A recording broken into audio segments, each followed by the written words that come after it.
मान लीजिए कि अगर आपको कहा जाए कि पोलर कोऑर्डिनेट मालूम है और एरिया ऑफ ट्रायंगल फाइंड करना है तो कैसे करेंगे, उसको भी देख लेते हैं थोड़ा सा। मान लीजिए एक ट्रायंगल है,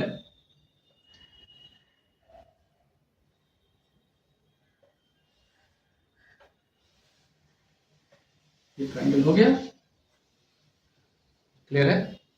कुछ नाम रख लेते हैं। ए है जिसका r1 θ1, ये बी है जो r2 और θ2 है, और मान लीजिए कोई सी है जो r3 और θ3 है, क्लियर है। इस ट्रायंगल का एरिया फाइंड करना है। तो नॉर्मल सी बात समझ लीजिए कि सबसे पहले तो इसके ओरिजिनल फॉर्म में चलिए कि अगर ये पोलर है तो कनेक्ट कैसे होगा, ओरिजिन से, है ना। तो मान लीजिए कोई ओरिजिन यहां है, ठीक है, यही मान लिया ओरिजिन है, इसको ज्वाइन कर दीजिए। इसका नाम क्या हो जाएगा, r1, और टोटल एंगल का नाम हो जाएगा θ1। इसको ज्वाइन कर दीजिए आप, कितना हो जाएगा, ये हो जाएगा r2 और इस एंगल का नाम हो जाएगा θ2, और इसको ज्वाइन कर दीजिए आप, इसका नाम हो जाएगा r3 और इसके नीचे के एंगल का नाम हो जाएगा θ3। यहां तक समझ में आ गया, कोई दिक्कत नहीं है। अब एक काम कीजिए, आप इस एंगल को फाइंड कीजिए, कितना होगा। देखिए ये टोटल एंगल है θ1 और इसके नीचे वाला है θ2, तो बचा है कितना, θ1 माइनस θ2, क्लियर। ठीक उसी तरह से इसको बचाने चाहेंगे तो कितना मिलेगा, ये टोटल है θ2 तक यहां तक और नीचे θ3 है, तो बचेगा θ2 माइनस θ3, क्लियर है। इसे बताओ ये एंगल कितना होगा, जितना ये लाइन दे रहा है, ये टोटल यहां से लेके यहां तक है θ1 और यहां से यहां तक है θ3, तो क्या आ जाएगा, θ1 माइनस θ3, क्लियर। यहां तक समझ में आ गया। अब एक बात समझाओ, अगर इसका नाम O हो और तुम्हें निकालना है किसका एरिया, ट्रायंगल ए बी और सी, ये ऊपर जो छोटा सा ट्रायंगल था इसका एरिया फाइंड करना है, लेकिन डायग्राम बहुत बड़ा दिख रहा है, तो कैसे निकालेंगे। तो मान लो एक ट्रायंगल दिख रहा है, देखोगे गौर से, धीरे बोल रहा हूं, एकदम डायग्राम को ध्यान से देखोगे, है ना, जल्दी जल्दी में नहीं रहो।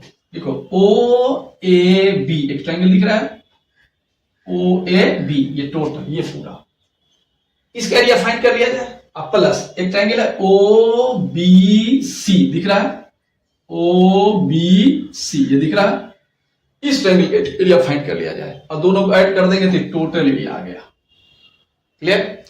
और इस टोटल एरिया में से अगर एक ट्रायंगल हो O A B, O A C, sorry, इस लाइन के द्वारा जो पीछे इधर एंगल है, ट्रायंगल बन रहा है ना, ओ ए सी, इसका एरिया, इसको निकाल के और दोनों के ऐड में से वाला नीचे वाला माइनस कर देंगे, तो ये ऊपर जो छोटा सा पार्ट बचा हो वही एरिया मिल जाएगा, और वही मुझे फाइंड भी करना था, क्लियर है। चलिए, कल आपको पढ़ा रहे थे तो आपको हमने शुरू में पढ़ाया था कि एरिया ऑफ ट्रायंगल कैसे निकाला जाता है, दो साइड और उसके बीच के एंगल की हेल्प से। तो क्या पढ़ाए थे, 1/2 इंटू, अगर ए बी था तो साइन सी लिखे थे, दैट मीन्स क्या था कि जो दो साइड था उसी के बीच का एंगल था, क्लियर। तो आज अगर आप एरिया निकालना चाहें, एरिया आप निकाल रहे हैं किसका, एरिया ऑफ ट्रायंगल किसका, बोलिए, ओ A B, O A B, तो क्या होगा, हाफ साइड लीजिए, तो साइड कौन कौन है इसमें, कि ये है और ये दो गिवन है ना, ये तो मालूम ही नहीं है आपको, तो क्या लिखेगा, r1 इंटू r2 इंटू इसके बीच का एंगल कितना है, बोलिए, θ1 इंटू θ2, तो θ1 माइनस θ2, तो क्या लिखाएंगे, साइन θ1 माइनस θ2। पीछे क्लास में प्रूव करके बताया था कैसे आता है, ये इक्वेशन फर्स्ट मान लीजिए, ये किसका एरिया मिल गया आपको, ओ ए बी का मिल गया, क्लियर।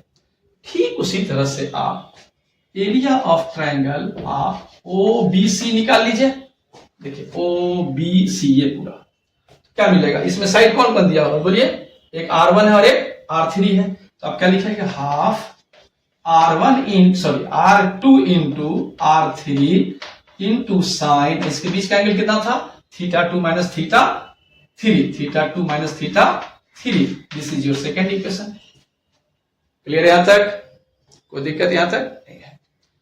ठीक उसी तरह से अगर आप इसका एरिया निकालना चाहें, ओ ए सी का जो नीचे बड़ा ट्रायंगल है, ये नीचे ये वाला पार्ट होगा पूरा, है ना, इसको निकालना चाहेंगे तो क्या होगा, area of triangle O A सी, तो क्या आ जाएगा, हाफ, कौन कौन साइड इसमें, ये साइड एक ये साइड है, तो r1 है और r3 है, तो r1 into r3 into sign कितना, इन दोनों के बीच में एंगल यहां निकाले थे, θ1 माइनस θ3, क्लियर है? ये थर्ड इक्वेशन हो गया, है ना? यहां तक मुझे लग रहा है कि सबको समझ में आ गया होगा, तो इतना नोट कर लिए। इसके बाद मैं बताना जा रहा हूं क्या, कि अगर इन दोनों ट्रायंगल के एरिया को ऐड कर देंगे तो ये पूरा एरिया प्लस ये पूरा एरिया मिलकर टोटल एरिया हो जाएगा, और उसमें से इसके नीचे वाला एरिया माइनस कर देंगे तो ट्रायंगल का एरिया बच जाएगा। ठीक है ना? तो वो करने वाले हैं, लेकिन पहले इसको आप 1 सेकेंड में नोट कर लीजिए। क्लियर? तो अब हम लोग किसका एरिया निकालेंगे? एरिया ऑफ ट्रायंगल ABC का निकालेंगे, है ना? तो क्या लिखिएगा? एरिया ऑफ ट्रायंगल ABC क्या हो जाएगा? एरिया ऑफ ट्रायंगल कौन था ये? बोलिए। OAB प्लस ये दूसरा कौन था? बोलिए। एरिया ऑफ ट्रायंगल क्या नाम है इसका? बोलिए।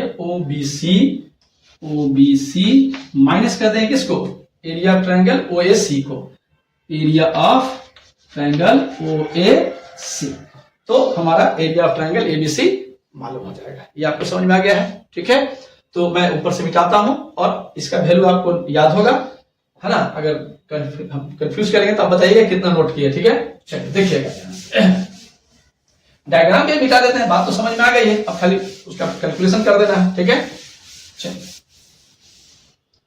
अब बताइए, एरिया ऑफ ट्रायंगल ABC निकालना था, तो एरिया ऑफ ट्रायंगल OAB कितना था? बोलिए। था हमारा हाफ कितना? बोलिए। हाफ R1 इंटू R2 और साइन θ1 माइनस θ2 प्लस, बोलिए, OBC का कितना वैल्यू था? एरिया ऑफ ट्रायंगल था half R2 into R3 sine कितना? θ2 माइनस θ3 था। ठीक है, और उसी में से माइनस करना है किसको? एरिया ऑफ ट्रायंगल OAC को। तो अब इसका कितना था? Half R1 into R3 sine कितना? θ1 माइनस θ3 था। एग्जैक्ट बात समझ में आ रही है? तो आप सब में हाफ कॉमन ले लें, तो हाफ कॉमन ले लेंगे तो क्या बचेगा? बोलिए। R1 R2 sine θ1 minus θ2 plus R2 R3 sine θ2 minus θ3, और माइनस कर दीजिए, नीचे लिखते रहा कितना? R1 R3 sine θ1 minus θ3। Clear है? That means what is it? It is the area of triangle ABC। So आप area of triangle ABC find कर चुके हैं, और इसका फॉर्मूला क्या हो गया है? Half R1 R2 sine θ1 minus θ2 plus R2 R3 sine θ2 minus θ3 minus R1 R3 sine θ1 minus θ3 है। इज इट क्लियर हो गया? है ना? तो चलिए, हम लोगों ने कार्टेशियन और पोलर दोनों को समझ लिया, दोनों फिर निकाल सकते हैं। लेकिन एक बात बताता हूं कि आदमी जब पढ़ता है बहुत दिल से तो वो काबिल हो जाता है, लेकिन कामयाबी के लिए सिर्फ काबिलियत नहीं, कबूलियत की भी जरूरत है, और कबूलियत के लिए अल्लाह के महबूब और अपने माँ बाप से मोहब्बत कीजिए। इसी के साथ आज क्लास खत्म करता हूँ।